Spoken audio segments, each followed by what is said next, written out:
Et bonjour, aujourd'hui on va parler de mariage de Sarah, on va parler en fait du mariage de Paul Belmondo et de sa femme Luana, ou alors le divorce, il faut carrément parler de divorce parce qu'il a demandé le divorce. Enfin, c'est pas lui directement, c'est elle qui a demandé suite aux révélations sur le fait qu'il ait une maîtresse. La pauvre s'est exprimée dans Paris Match, forcément elle a du mal à se remettre de la situation, elle a été surprise déjà par la trahison, mais en plus par la demande de divorce, parce que c'est lui qui lui a demandé au téléphone le divorce, mais c'est elle qui l'a devancé pour demander officiellement. Donc, elle a du mal à s'en remettre. 33 ans de vie commune, c'est énorme. 33 ans avec quelqu'un pour ensuite être abandonnée comme ça, je peux comprendre qu'elle puisse être mal.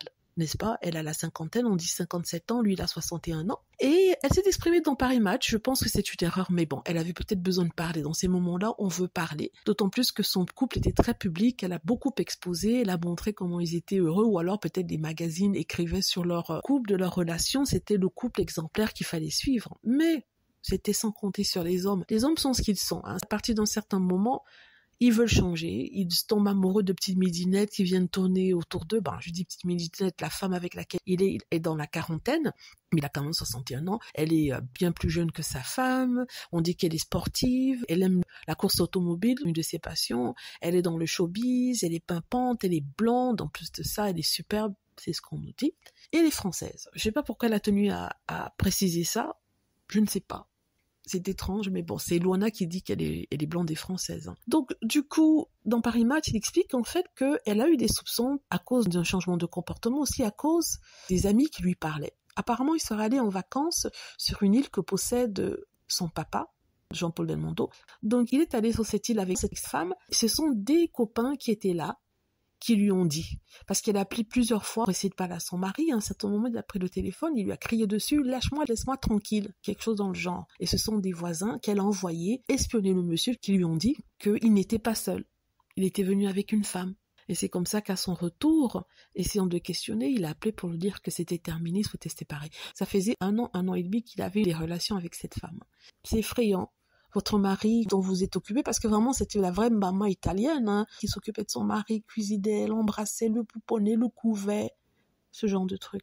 Comme quoi, vous voyez, vous pouvez être une femme au foyer, couvrir votre mari de bisous, faire tout pour lui, lui faire à manger, donner des enfants, être vraiment la femme que la plupart des hommes recherchent, celle qui ne leur prennent pas la tête, qui est tout le temps à leur service, qui s'occupe d'eux, mais ils finissent toujours par vous lâcher d'une façon ou d'une autre. Donc autant mieux être féministe, parce que de toute façon, que ce soit dans un cas ou dans un autre, il finira toujours par vous lâcher. Ce n'est pas une fatalité, il y a des gens qui restent ensemble après 33 ans, ils trouvent des solutions, ou ils ont un mariage ouvert, ou alors ils pardonnent certains égards ici et là, des maîtresses, des amants, ils ferment les yeux, ils préfèrent rester ensemble, même si ça veut dire avoir des vies avec d'autres personnes. Il faut être honnête, bon, ce ne sont pas tous les couples, mais j'ai remarqué que la plupart des couples sont maintenant comme ça.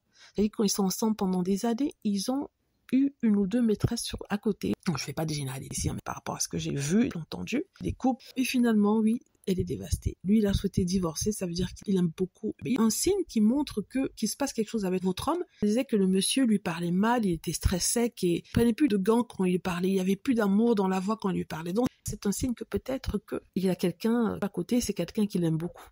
Voilà. Donc, la pauvre, c'est fini. Il faut qu'elle passe à autre chose. C'est comme ça. C'est malheureux, mais c'est comme ça. C'est vraiment fini.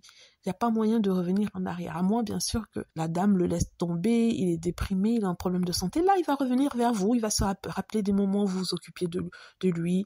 Là, il va revenir, la queue entre les jambes, en pleurant, parce qu'il a besoin d'une infirmière, bien sûr. Encore là, c'est mon opinion. Ce n'est pas un fait, c'est mon opinion que je partage avec vous.